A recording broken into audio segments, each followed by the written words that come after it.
Hey guys, today I wanted to share with you how I prep and make quinoa.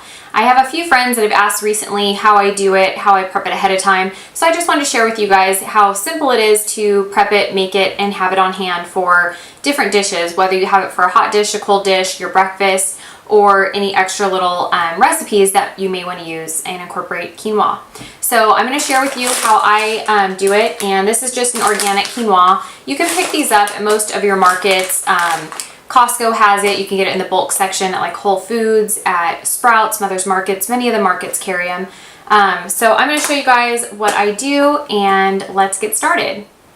You want to go ahead and rinse your quinoa really well. This is just 1 cup of quinoa, and you want to rinse it very well because quinoa, since it's a seed, it can have a really bitter taste. So if you don't rinse it really well, you might get that taste that people often describe as really bitter, or they don't like quinoa because they don't like the taste of it. So you have to really rinse the quinoa, and then it kind of gets that taste to go away. Okay, after our quinoa is completely rinsed, we're going to go ahead and transfer it over into a pot on the stovetop. I just have the heat set on medium-low, and we're just going to go ahead and let this kind of heat up on the stove for about 5 minutes. There's no water or anything in the pan. I just have the quinoa, and we're just going to kind of lightly toast it over a medium-low flame, and just for about 5 minutes. And this is just to take away some of that bitterness also. This is really going to help, and it's going to make a difference in your quinoa after we add our water, and it'll just taste a lot better. So we're just going to let that sit for about 5 minutes.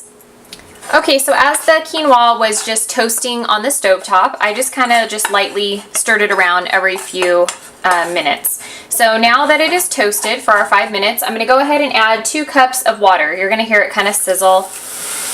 And I'm just going to add the 2 cups of water to this and just lightly stir it. Now for your liquid, you can add water, you can add vegetable broth, you can add chicken stock if you want to season it.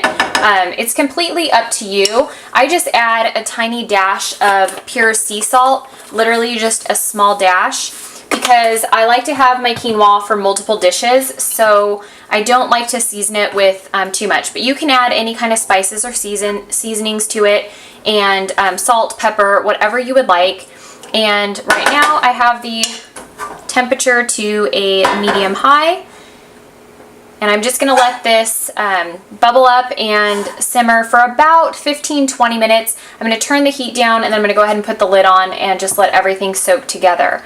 So that's all I do. So about this time you can either put the lid on, walk away from it, do whatever you need to do, catch up on stuff, but I just let this sit. So like I said, you can season it if you want to, but I like to use my quinoa for multiple things, so I don't season it until I'm ready to use it for a specific dish. So we're just going to let it cook up for about 15-20 minutes. Okay, the quinoa has been on the stovetop for about 5 minutes. It's come to a complete boil. So I'm going to go ahead and turn the heat down to low, and I'm going to go ahead and put the lid on our pot, and I'm just going to let this cook for about another 10 minutes. Okay, the quinoa is all cooked, and I have it just in this container that I leave in the refrigerator and just portion out what I need or use for certain recipes or things that I'm doing. So it's really easy to make. It just takes seconds, and it makes quite a bit. This makes 3 cups. So you have it that you can portion it out for your lunches, for breakfast. You can do cold salads, you can do hot salads, you can use it as a replacement for pasta.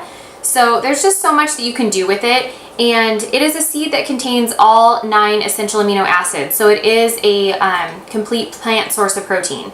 So it is good. I like to have it on hand, and there's so much you can do with it. So like I said, season it, add whatever spices you want, and get creative, and there's just so much you can do. But it's nice because it makes a lot, and you have it on hand for the whole entire week. So I hope you guys enjoyed this video, and I will see you guys soon. Bye!